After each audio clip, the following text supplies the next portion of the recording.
Madame Chantal Blais. Madame Blais est nutritionniste et également détentrice d'un baccalauréat en sciences du sport. Elle est la responsable du service de nutrition clinique à l'IRCM depuis 1997. Elle est membre de divers comités exécutifs et consultatifs, dont la Société québécoise de lipidologie, nutrition et métabolisme et la Société québécoise d'hypertension artérielle. Et depuis 2000, elle est membre du comité consultatif Visée Santé de la Fondation des maladies du cœur du Canada. Elle a également participé à la rédaction de plusieurs guides nutritionnels, comme vous avez pu voir au début de la présentation. Je crois qu'il y en a des récents qui ont été réédités il n'y a pas très longtemps. Alors, Madame Blais, ce soir, elle va nous parler d'alimentation. Dois-je modifier mes habitudes alimentaires pour prévenir ou contrôler l'hypertension artérielle? Également, les produits naturels. Est-ce qu'ils sont recommandés chez les personnes hypertendues? La consommation d'alcool doit-elle être contrôlée, comment ou carrément abandonnée? Qu'est-ce qui est recommandé en termes de nutrition pour la prévention et le traitement de l'hypertension artérielle? Alors, Madame Blais.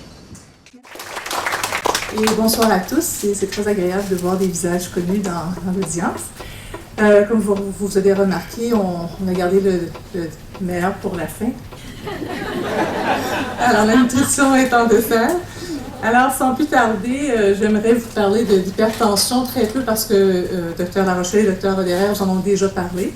Simplement pour vous rappeler que l'hypertension est une maladie chronique qui va toucher près d'un Canadien sur 4 et qui peut être grandement influencée ou modifiée par des facteurs de risque modifiables. Dr Larochelle vous en a parlé précédemment.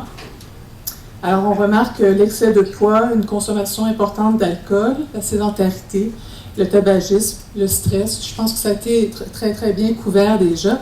Alors, je vais donc m'attarder pour vous parler des facteurs alimentaires. Alors, évidemment, quand on pense hypertension, on va penser sel, mais pour vous rappeler que ce n'est pas uniquement le sel qui va avoir une influence sur la pression artérielle, mais on va en parler en grande part parce que c'est un facteur qui est peut-être un peu plus nouveau et qui a une importance également très marquée pour le traitement et la prévention de l'hypertension, parce qu'on parle de traitement, mais on sait qu'on peut prévenir l'hypertension. Alors, depuis de nombreuses études, il y a plusieurs éléments nutritifs qui ont été étudiés pour leur rôle face à l'hypertension artérielle.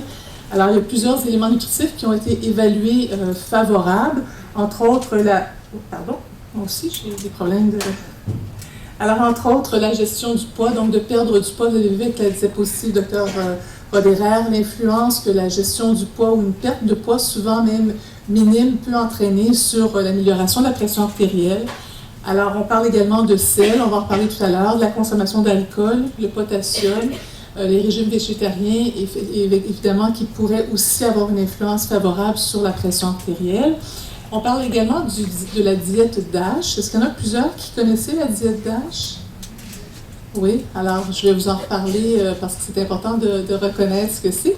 Par contre, il y a d'autres éléments nutritifs qui ont été regardés, mais pour lesquels on a beaucoup moins d'informations pour l'effet sur la pression artérielle. On parle des graisses, on va parler des protéines, on va parler du calcium, du magnésium, de la caféine et des suppléments. Donc, on a encore beaucoup de chemin à faire en point de vue nutrition par rapport à leur rôle sur la pression artérielle. Alors, qu'est-ce que le régime DASH? Alors, c'est issu de l'étude métabolique américaine, il y a de ça maintenant plus de 10 ans, qui a évalué un modèle alimentaire pour voir l'impact sur la pression artérielle. Et ce que vous avez vu peut-être remarqué dans la diapo que Dr Roderer vous a présenté, c'est l'impact très important du régime DASH pour la réduction de la pression artérielle à la fois systolique et diastolique. En quoi consiste-t-il? Il consiste en un plan alimentaire qui ressemble grandement au guide alimentaire canadien. Donc, on n'a pas besoin de se casser la tête à savoir est-ce que c'est une autre forme de régime, est-ce qu'on doit suivre un autre régime qu'on doit apprendre? Non, parce que c'est vraiment, si vous connaissez le guide alimentaire canadien, vous allez reconnaître les mêmes principes dans le plan alimentaire ou le régime DASH. La seule différence, vraiment peut-être plus importante, c'est au niveau de la consommation de légumes et de fruits, qui à l'époque, je vous rappelle que le régime DASH est sorti au début des années 2000, et on parlait à ce moment-là de consommer environ 5 portions de fruits et légumes par jour. Et déjà à l'époque, le régime DASH proposait 8 à 10 portions, tel qu'on reconnaît actuellement dans le guide alimentaire canadien et de la mise à jour de 2007.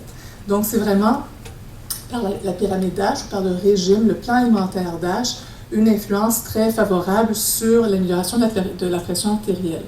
Alors, des produits céréaliers agréés entiers principalement, des petites portions de poisson et de viande maigre.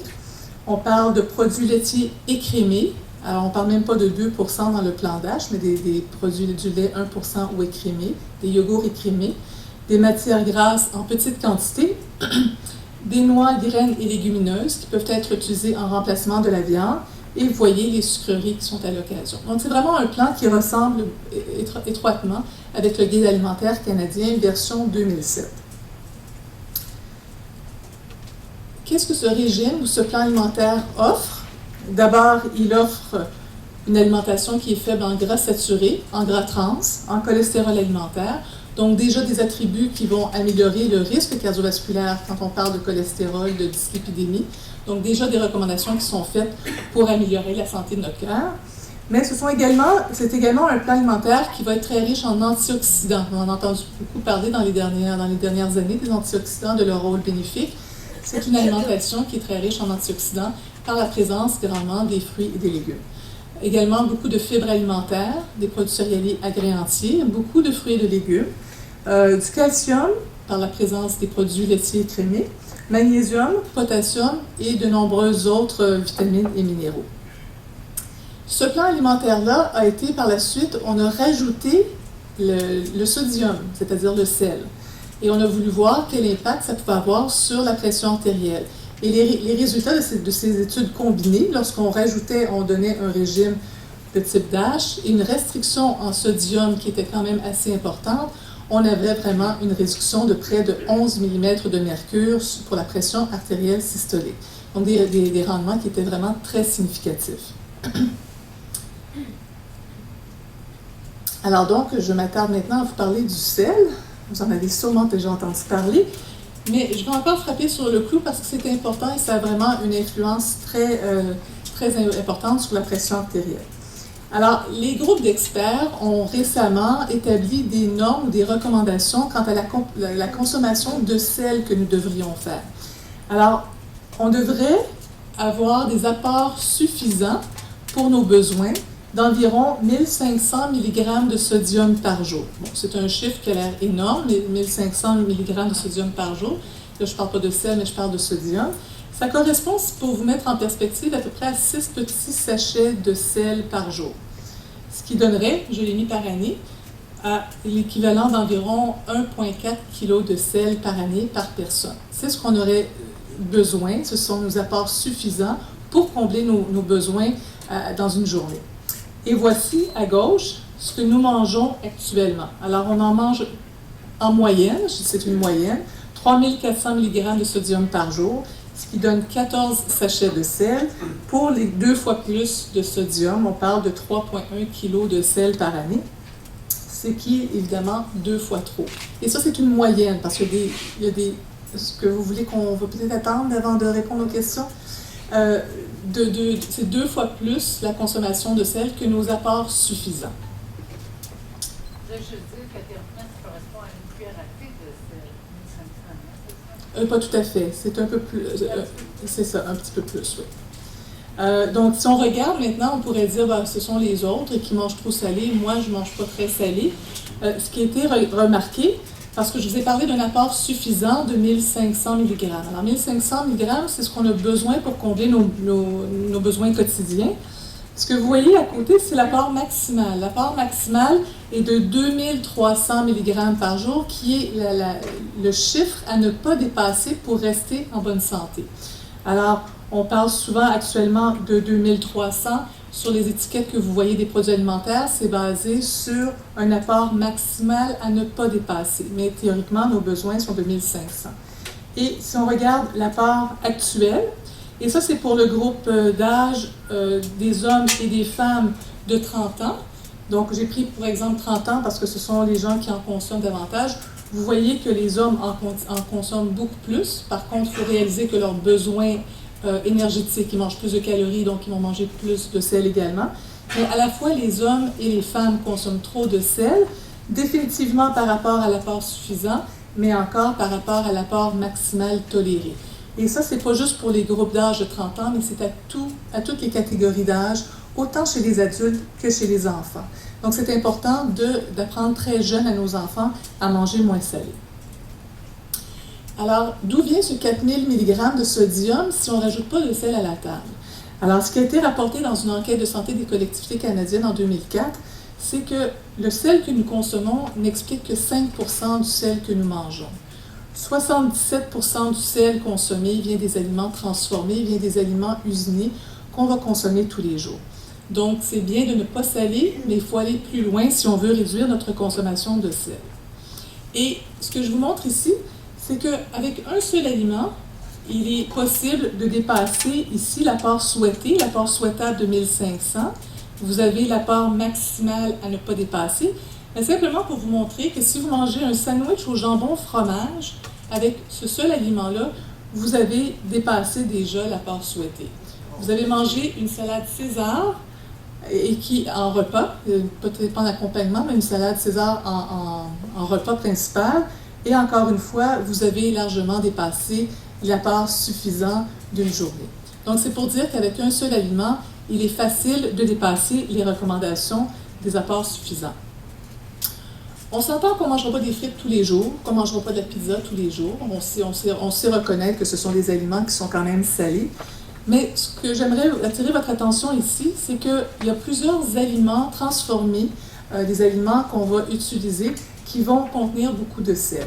Et c'est l'exemple des bouillons commerciaux, des sauces en pot qui vont contenir énormément de sel. Ce que vous voyez pour une portion usuelle peuvent contenir jusqu'à 4 sachets de sel.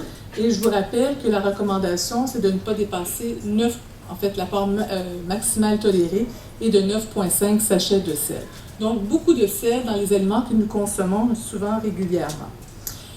Plus un aliment est transformé et plus il va contenir du sel. C'est un très bon exemple ici avec la tomate fraîche qui contient à peu près pas de sel. Et vous avez la pâte de tomate, les tomates en boîte, la sauce tomate et finalement la soupe aux tomates. Ce que vous remarquez, c'est que la soupe aux tomates va contenir près de 900 fois plus de sodium que la tomate fraîche. Donc, c'est pour dire que tous les aliments qui sont transformés vont contenir beaucoup de sel. Il ne faut pas se fier à son goût pour détecter le sel. Alors, par exemple, vous avez un muffin de blé entier et carottes qui peut contenir près de 3 sachets de sel. Alors, on ne penserait pas que dans un muffin, il y a beaucoup de sel. Vous prenez le griot aromatisé instantané, va contenir 60 fois plus de sodium que la version originale. Donc, ne vous fiez pas, on sait qu'il y en a dans les chips, mais les aliments, des fois, qu'on ne penserait pas salés, peuvent contenir beaucoup de sel. Je sais, le V8 faible en sodium, c'est imbuvable, avec une bonne raison, même si l'industrie alimentaire tente graduellement de restreindre l'apport en sodium.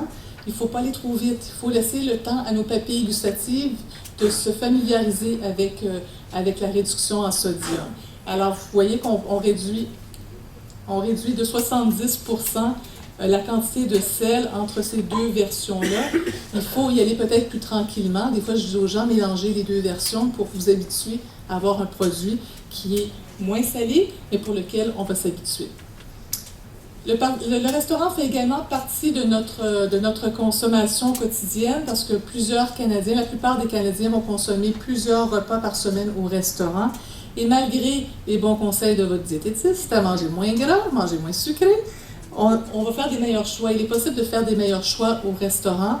Par contre, ce que vous remarquez, c'est qu'il est très difficile, à peu près impossible de manger moins salé, même si on fait des meilleurs choix au restaurant.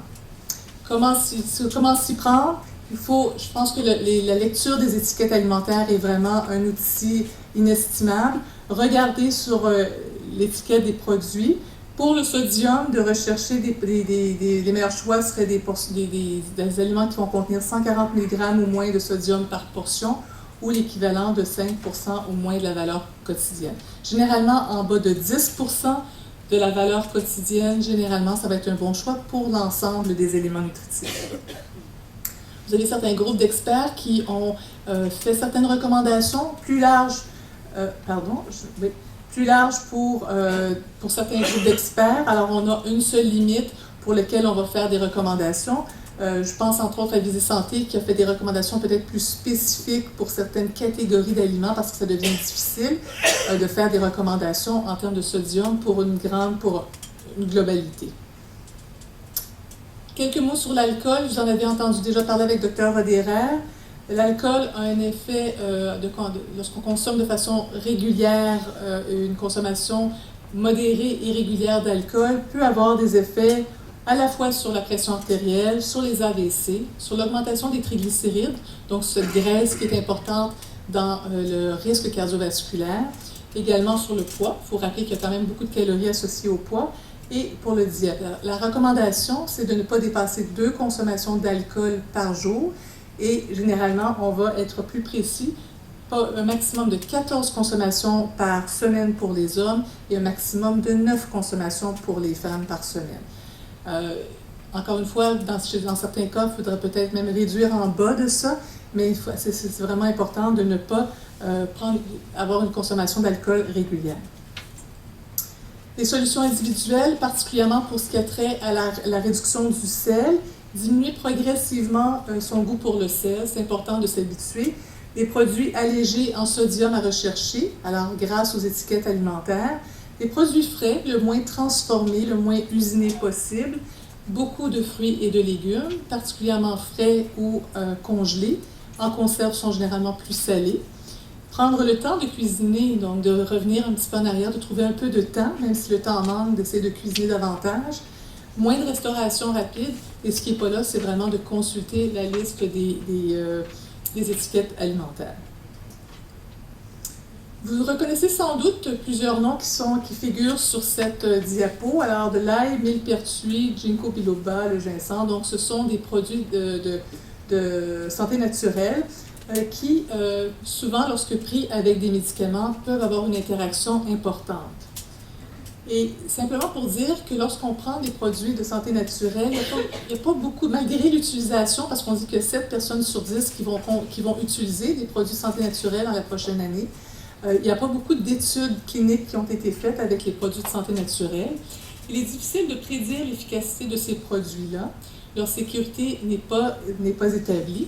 Et dans certains cas, certains produits vont augmenter les effets de certains médicaments et d'autres vont réduire les effets de ces médicaments. De quelle façon? C'est qu'il va y avoir une compétition entre le médicament et le produit de santé naturelle qui vont se chicaner pour la même voie. Et donc, on peut avoir des concentrations de médicaments plus ou moins importantes. Donc, l'effet thérapeutique du médicament peut être changé et il peut y avoir également certaines toxicités dans certains cas qui peuvent être très importantes. Merci de votre attention.